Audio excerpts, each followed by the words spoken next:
Hey guys, it's Zach here, and well, I'm getting ready to go out and drive my truck a little bit. Finally got it put back together. The knuckle joint that I was telling you about in the last video.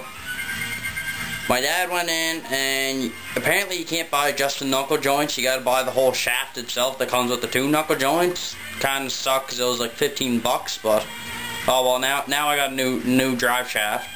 So now I got an old spare one in case I break another one, so it's all good. And I got it all greased up, got a few new bearings, and tried it out today. Works like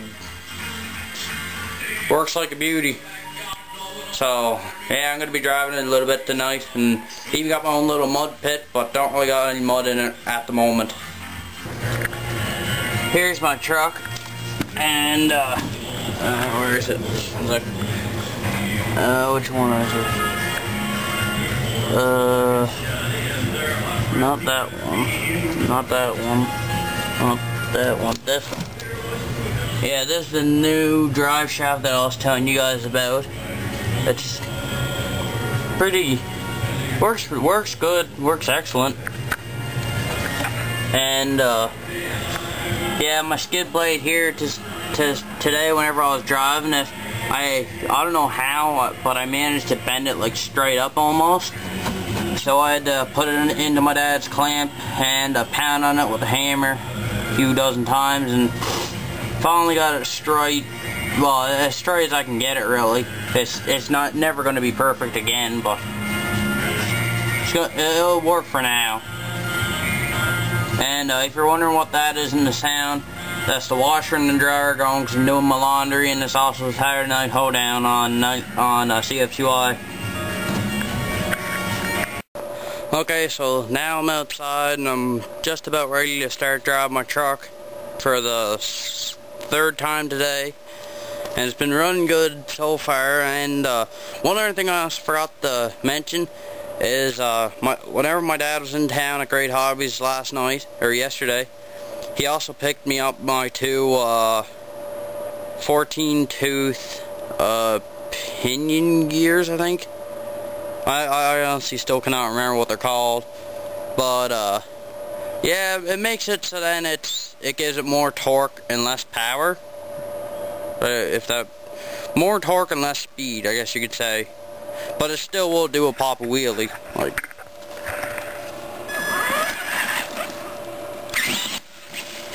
see?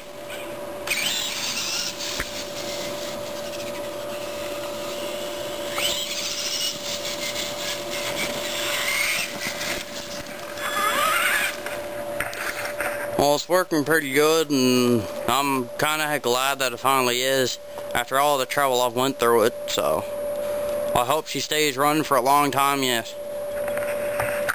Okay, and one thing that I just noticed right now, just from driving it back and forth around my yard a few times, not too many times, is that my slipper clutch is a little bit too loose. And unfortunately, it kind of sounds like it's starting to wear out, so yeah, I might have to pick up another one day, but for something like a slipper clutch, I don't think that they're that expensive, really.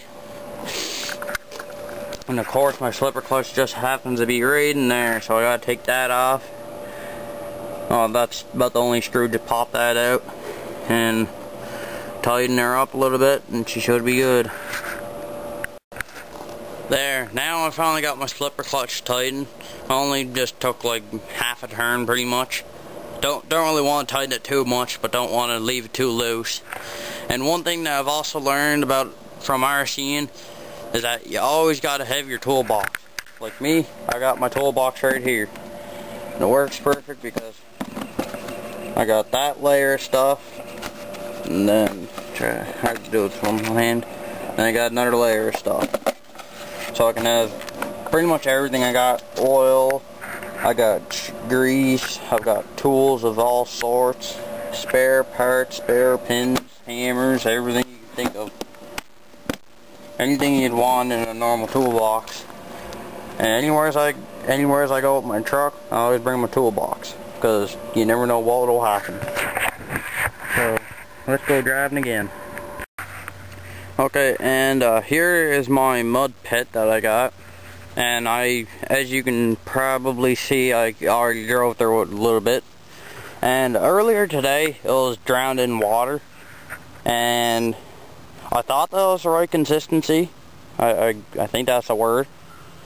But it wasn't. But now it pretty much is.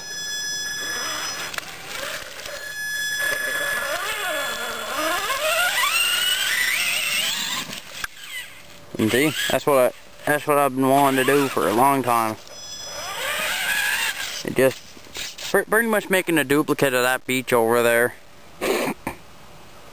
Except this doesn't have sand in it and doesn't have all the brush and seaweed and everything, so it's a lot better. A lot better.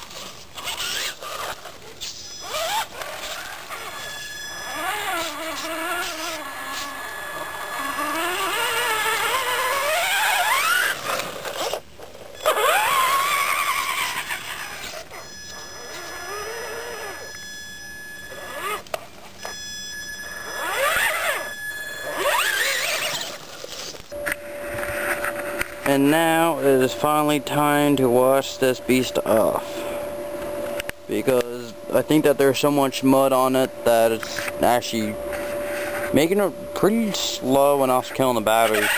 See? That's at full speed. Yeah, so yeah, I'm gonna let the hoser off with that hose.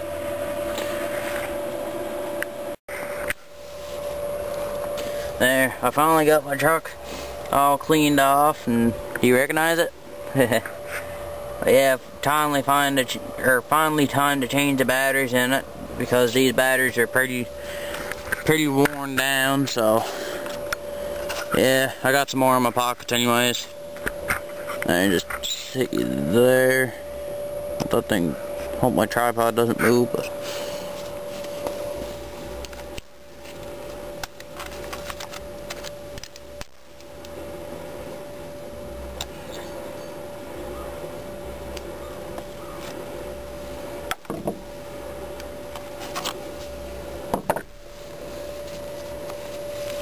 see, one bucket.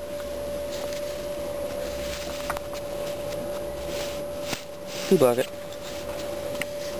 There's two freshly charged 3000 milliamp 8.4 volt batteries.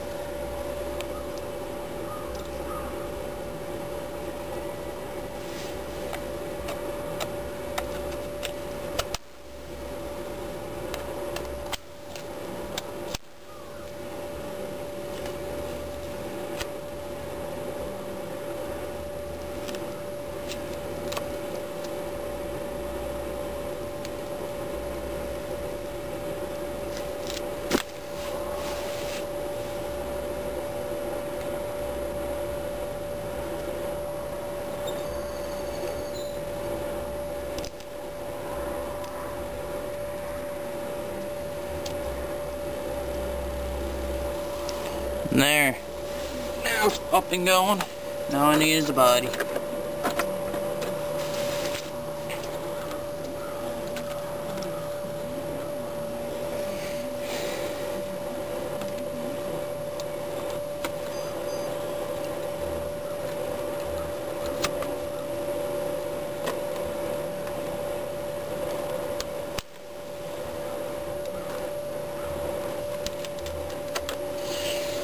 And there.